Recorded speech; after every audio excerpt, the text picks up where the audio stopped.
Hi, Deadlock's here again, and the other week when I was asking the shacklemen what they wanted us to take a closer look at next, one of the things that came up was these Clejuso 13R with this big spreader bar.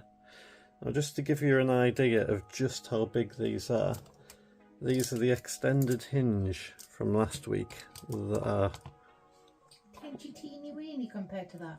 even though these are quite big. And these are a more standard set of handcuffs.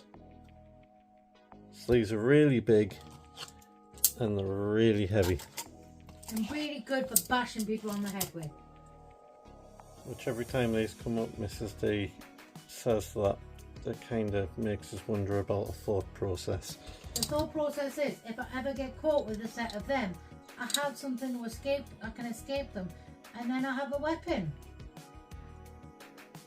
Fair enough.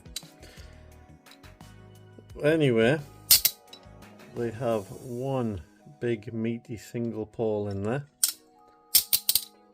And swing through lovely. They are Clejuso, so they are well made. They don't backload though. Shimming these is surprisingly difficult because most shims you end up accidentally falling down either side of that pole, which makes it a bit awkward, but it can be done. They do double lock with a button, and they are very easy to pick. Can you pick them while you're wearing them? Double lock, I'm getting to that. And pull, that easy. The issue is, because 16 miles apart. yes, 16 miles apart. With the chained ones, with your hands like that, reach over, pick nice and easy. Put these on, and you ain't reaching the other side at all. It's all the way over there. That's a problem. Unless you're from the Fantastic Four and you have super stretchy limbs. There's only one person from the Fantastic Four that would have that ability. Yeah, but then you've got Stretch Armstrong, and Octopus might be able to escape because they have long limbs.